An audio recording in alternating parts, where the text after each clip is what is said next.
If you don't know the word whittle, W-I-T-T-O-L, you are not alone.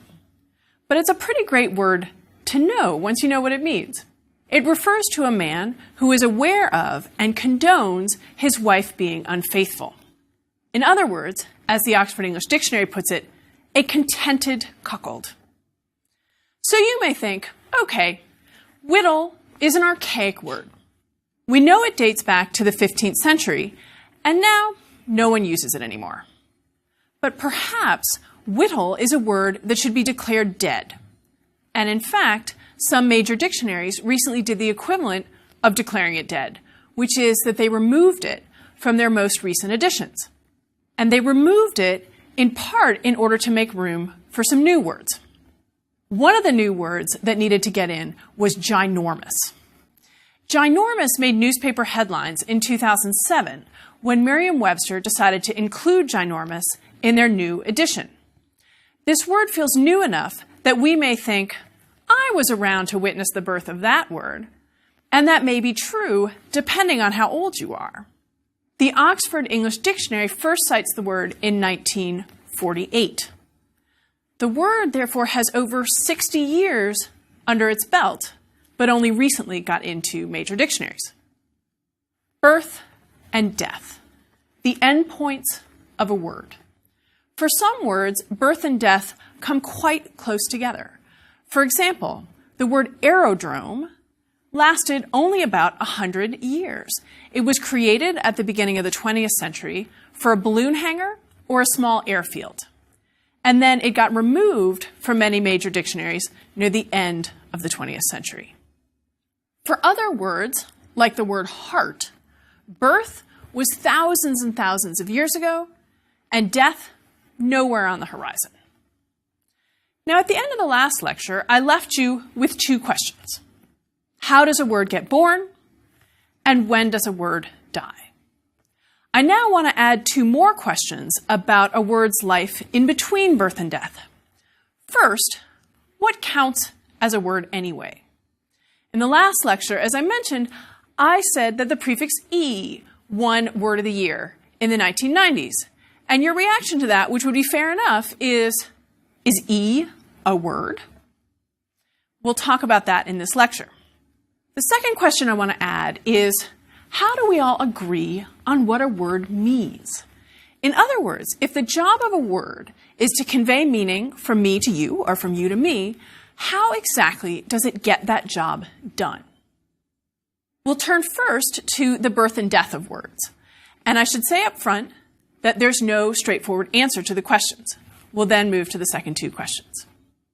So birth and death, hard to answer, but it doesn't mean that I can't begin to answer these questions about when words are born and when they die. But I want to explain why it's hard to do this with precision or universality. So let's start with the question of when a word is born. Some words have been in English as long as there has been English. Words like heart, head, man, son, and the pronoun I. These were part of Germanic dialects from which English derives, and then we could trace them back into Proto-Indo-European before it split off into Germanic. Some of these words go so far back that really all we can do is hypothesize about speakers creating these words thousands of years ago. Other words have been borrowed from other languages into English. With these, we can often pinpoint the first time that such a word was written down in an English document. So we can say, okay, that's the first time we see it in writing, but we have to assume that the word was used probably in speech earlier than that, and then at some point got written down, but maybe not too much earlier. So it's an approximate moment when the word is born. So for example, the word secret is borrowed from French. It first appears in 1399 in the medieval poet Langland's work. Probably was being spoken before 1399. Now, of course, borrowed words like secret were alive in another language before they came into English. But it's the moment that we see them in English, which is when we talk about them being somehow born in English. But it might be more useful to talk about them as being adopted into English. So that's the moment of adoption. Other words are actually born in the language. They appear in English for the first time when English speakers create them. We typically do this with the resources at our disposal. But I have to say we rarely get credit for this particular act of creativity. We could say that words are born at the moment when we do something like take a prefix and attach it to another word. So when a speaker took the prefix multi and attached it to slacking, the word multi-slacking was born. And then when other speakers picked up the word multi-slacking, its life was extended. Now, do we know who first created the word multi-slacking? We don't. But at some point, that word got born in English. And this is, in fact, how most new words are born. We take prefixes and suffixes and we attach them in new ways. We create compounds. We take a verb and make it a noun, take a noun, make it a verb. Of course, as I've said, it's very hard to know exactly who first did this, but we can usually come up with an approximate date as we track its appearance in especially the written language, but to some extent the spoken. Occasionally, someone makes up a word in a much more conscious, strategic way and gets credit, as happened with the word Google, meaning 10 to the 100th power. And the story goes like this, that Google was made up in 1938, or right around there, by a 9-year-old named Milton Serrata. And he made it up because his uncle, who was a mathematician, Edward Kastner, asked him for a good name for a really big but finite number. And little 9-year-old Edward came up with Google. And people say that the internet company Google's name may come from this word. So sometimes we can pinpoint a word's birth. But more often, we are guesstimating about the birth. And guesstimate is actually a fairly new verb. It shows up first as a noun in 1936, and then very shortly thereafter shifts over to be a verb. So when does a word die? The most obvious answer to this question is whenever people stop using it. If no one says the word fremion anymore, and this was an Old English verb meaning to do, then we can say that this word is dead. If no one says whittle, and almost no one knows what it means, then it's probably also dead. But the highly, highly literate world in which we live, with extensive written records, has really complicated the question of when a word dies. Let's consider a word like betimes, which meant in a short time or in good time. So you could say, there's a baby crying, and you say, oh, she will tire betimes. I would never say this, but we do encounter this word in Shakespeare and Milton and elsewhere. So at some level, this word is dead because we wouldn't tend to use it in colloquial speech. But it's also well preserved in written text. So in that way, it's still part of the lexicon because it's a word we encounter and part of our passive vocabulary. Dictionaries often indicate this status with the label archaic.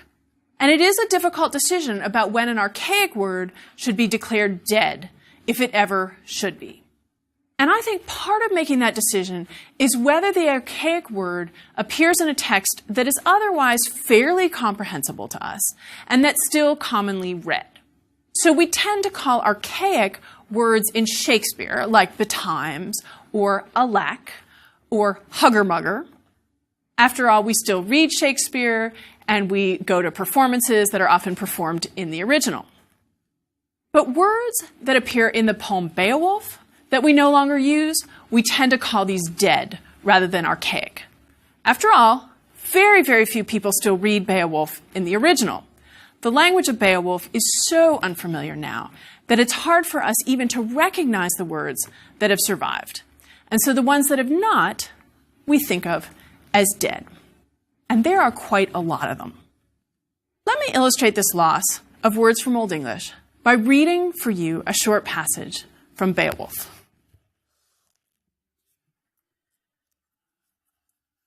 So this passage comes at a moment when Grendel, who here is referred to as an Eilaka, a monster, he has come to the hall and he is attacking the warriors in the hall. And this is where Beowulf is staying. So let me start with Seamus Heaney's translation of this passage, and then I'll give you the Old English so that we can look at the words that have survived and have died. So here's Heaney's translation, and Grendel has just come into the hall. But struck suddenly and started in, he grabbed and mauled the man on his bench, bit into his bone lappings, bolted down his blood. And you'll notice Heaney trying to recreate the alliteration of the original. Now here's the original. Ak he je fungrade formen side, slapped na rink, slot on wernum, bat banloken, blood edrum drunk. Your immediate reaction to that passage may be, all of those words have died. But in fact, about half of them are still used in English. Pronunciation changes mask most of the words so that we can't immediately recognize them. But let me help you see the correspondences. He, he, slepidne, sleeping, slot, slit, bot, bit, bonloken, bone locks. And I love that poetic compound. A bone lock is a joint, so something like your elbow when he bites the bone locks. Blood, blood, and drunk, drank. So those are Old English words that have survived. Then there are all the words that have died. Ak, but, yefung, seized, hrade, quickly, formenside, first chance, rink, warrior, unwarenum, unsuspecting, edrum, from the veins. These are words that have largely been replaced by borrowed terms or by new native formations. For example, warrior was borrowed from French and replaced the Old English word rink. Occasionally, an Old English word that has died lives on in an opaque compound. So, for example, in Old English, one of the words for men was wear, and it was often paired with weef, which meant woman, so wear and weef.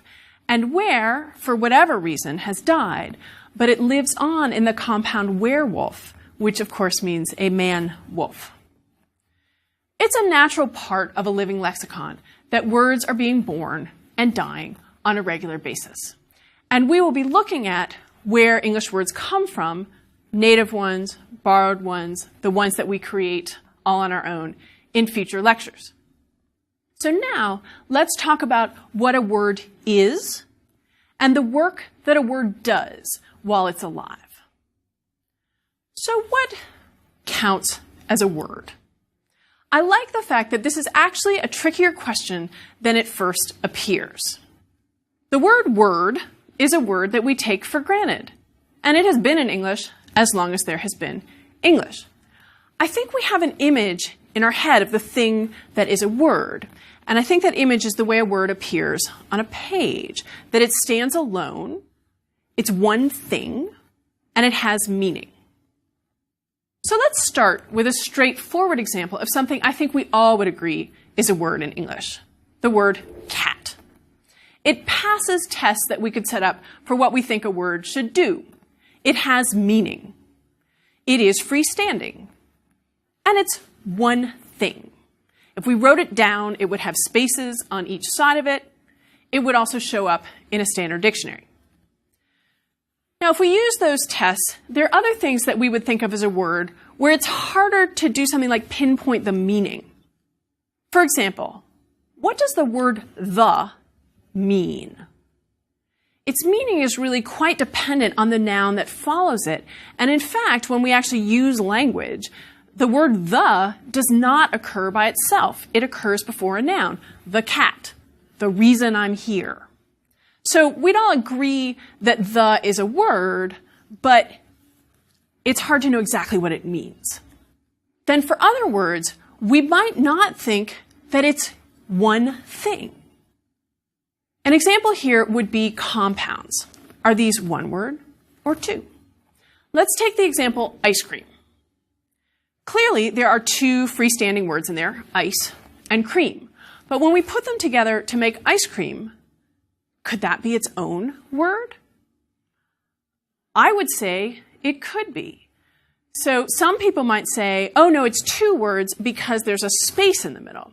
But I'm not sure how seriously we should take that space, because we could say, okay, let's spell it as one word or put a hyphen in the middle. Maybe then you'd feel more comfortable having it be one word. What is clear is that ice cream together means something very different from its two parts, ice and cream, which would make it seem like ice cream itself was a word. And the OED cites ice cream as an entry in that dictionary in 1744. Now here's an even more complicated case of whether we've got two words or one. Is gonna a word? If we didn't have such a standardized spelling system, it really would be spelled gonna, G-O-N-N-A.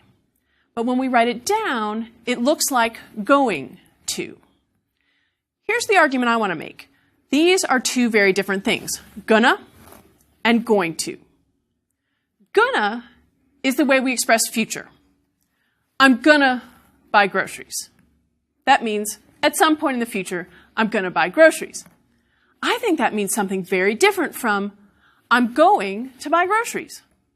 If I say, I'm going to buy groceries, I think you would assume that there's some movement involved here. I'm about to walk or bike or drive to buy groceries. But if I say, I'm going to buy groceries, it just is some commitment that at some future time, I'm going to go buy those groceries. Based on that argument, we could say we really should think about gonna as its own word, expressing future.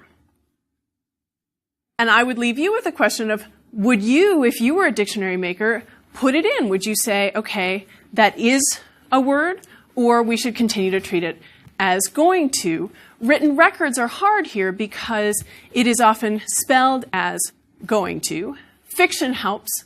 The Oxford English Dictionary has got citations of gonna, G-O-N-N-A, back as early as 1913. So with an example like that, we see the effects of our writing system on our own thinking about language. We may think that something is two words because we write it as two words, even though we say it as one word. So those are some of the complications of exactly what counts as a word. Now let's return to the prefix E and whether or not it should count as a word. You may be thinking at this point, well, she'll count anything as a word. But this one, I would say, most linguists would not call E a word because it is not freestanding. And words really need to be freestanding. Linguists would call a prefix like E a morpheme. A morpheme, technically, is the smallest unit of meaning. It is indivisible. It can be freestanding or not. So cat is a freestanding morpheme. So it's both a morpheme and a word. Something like E as a prefix is a morpheme, but a bound one. It actually can't be a freestanding word. So we get it in things like email, e-ticket, e-commerce, e-zine, but it doesn't get to just hang out there by itself as a word. You can tell from my description there that when we're doing the Word of the Year vote, the title is approximate. We actually are very generous in what we count as a word, and we have had both prefixes and compounds that get voted in as words of the year. Now it's time to tackle another very basic yet complicated question about words.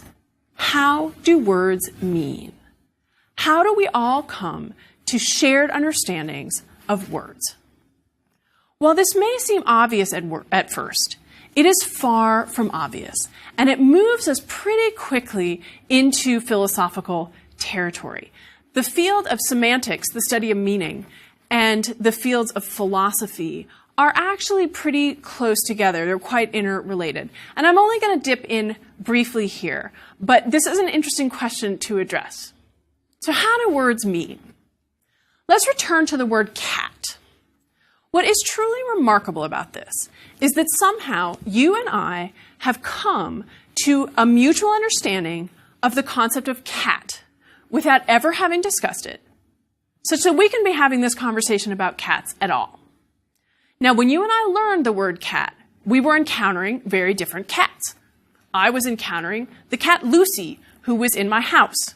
I was encountering the neighbor's cats. I was encountering cats in storybooks. You were encountering different cats. And yet somehow, you and I have come up with a shared concept of catness.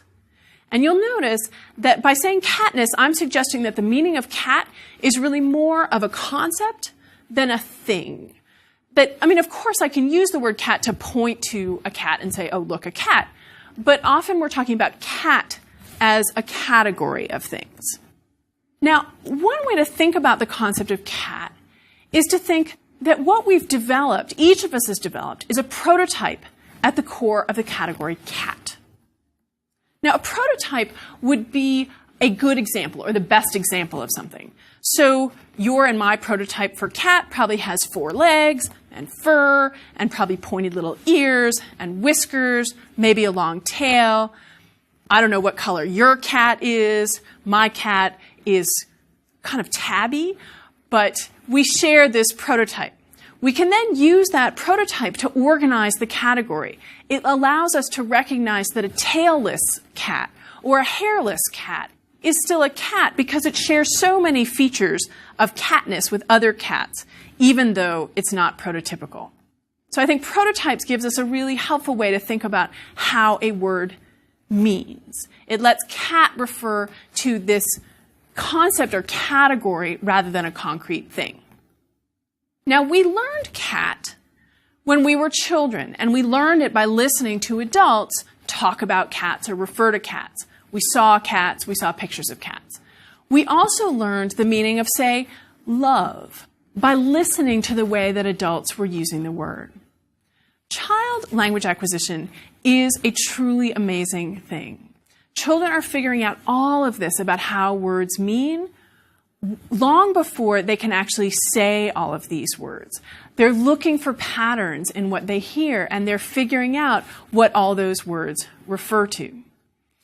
So what they can't do is hear the word cat and infer anything about the meaning of the word cat from what it sounds like. They can't do that with love either. In other words, the sounds of the words don't help that child understand what it means. And this is a fundamental point about words, the arbitrary relationship between the word form and its meaning. What it means is that meaning is conventional. It's something that we agree upon as a speech community. And when you think about the fact that it's convention, it's agreement within a community about what words mean, you can see how that allows for words to change meaning. That we as a community can allow that meaning to drift somewhere else. The meaning is not inherent in the word. Now, as soon as I said that, you were probably thinking, oh, but there are exceptions. There are words that do sound like what they mean. And this is true. Linguists call this sound symbolism. You may know it as onomatopoeia. There are some words that represent noises, and they sound like those noises. So something like bang or pow. Sounds that animals make. Meow, moo, woof. But if you know other languages, you know that even those words aren't always the same across languages. So we can take something like woof, which is the English way to say that, but in French you would say wah wah. And in Chinese it is wong wong. So close, but not exactly the same, even in representing what that dog sounds like. Then there is the interesting question of whether there are sounds that carry meaning. Leslie Jeffries has done some really interesting work about sound symbolism in English words. So she would argue that if you take a word like clank, listen to the way that word ends, clank. It ends really abruptly, like a clank. Compare that with a word like clang. That word ends with this nasal, clang. And it resonates just like a clang. So that's one way to think about sound symbolism. A sound like sh captures perhaps the sound of water or the rush of air, and we hear that in splash, splosh, swish, whoosh. Here's another example. Say the sound we think of as GR, grr. This sort of sounds like a growl, and it shows up in words that sound kind of growly, like growl itself, grumble, grouch, grouse. Here's another one. What does fl mean? FL. Fly, flit, flicker, flip, flap, flirt, fling. It seems to often refer to a careless, uncontrolled movement. But be careful, because of course there are exceptions. If fl means something careless, uncontrolled, but we get words like flat or flab, which aren't about that kind of careless motion. I also want to note here that the word flirt has changed meaning over time. That flirt originally referred to a kind of flitting, a movement from one to the other. And it has over time come to refer to what we think of as a kind of behavior in a romantic encounter, a way of talking, a way of acting. So you see that conventional meaning shifting over time. Here's potentially another sound symbolism. Sl. These words tend to be really negative. Slime, slither, slug, sloppy, sleazy, slobber, slop, slog. I'm sure you could go on with these negative words. But again, I want to point out that there are exceptions. There are some really nice words that start with sl, like slim or slender or sleep. English has fairly limited sound symbolism. In other words, we can certainly find some of these pairings where we can look at a sound and say, oh, a lot of words with that sound mean a particular thing. There are other languages that have richer sound symbolism systems. But I do want to note that even in English, when you find those sound symbolism patterns, do be careful because you will almost always find exceptions. In this lecture, we've talked about the lifespan of a word, what a word is, and how it means. As you've seen, even defining the word word is harder than it seems. And this is true of almost any word once you step back and look at it, that defining what words mean is tricky business. And it's what makes a course like this so interesting. And with the word word, we didn't even get into the use of word as a verb, like, I'm not sure how I want to word that, or as an exclamation, a kind of a way to show agreement, like, word. So in this course, we'll be talking about words, from word to many words beyond it, and how they've changed over time. We'll talk about the morphemes that make up words. In other words, those little meaningful parts that together make up words. And then we'll also talk about idiomatic phrases that words constitute, that when we take words and put them together, they can become these phrases that have meanings on their own. So if you take a phrase like lay an egg, we know that this often is not about eggs at all. And so I want to talk about with you how phrases also carry meaning in much the way that we would think about words carrying meaning. When we do a course like this, we really benefit from having a pretty generous, encompassing definition of what counts as a word and what is interesting to think about in terms of where words come from. Now, at various points in this lecture, I have mentioned dictionaries. I've talked about when they decide to include or remove a word. Now, here's an important question. Who is the they in a sentence like when they decide to include or remove a word? And how do they make this decision? Right? I mean, on what basis do people decide, and who are these people, that a word either goes in or comes out of a dictionary? And then once they've decided that a word goes into a dictionary, how do they pin down the meaning of that word? This is exactly what we're going to talk about in the next lecture. So in preparation for that lecture, I would like you to do a thought experiment in the role of a dictionary maker. Here's the word I want you to think about. Yada yada. Would you put it into your dictionary? And if you did put it in, would you put it in as yada yada or yada yada yada? And then, how would you define it? So your first word is yada yada or yada yada yada. And then the second word I want you to think about is irregardless. In or out of your dictionary. In the next lecture, we'll grapple with exactly these kinds of questions, which dictionary makers face every day.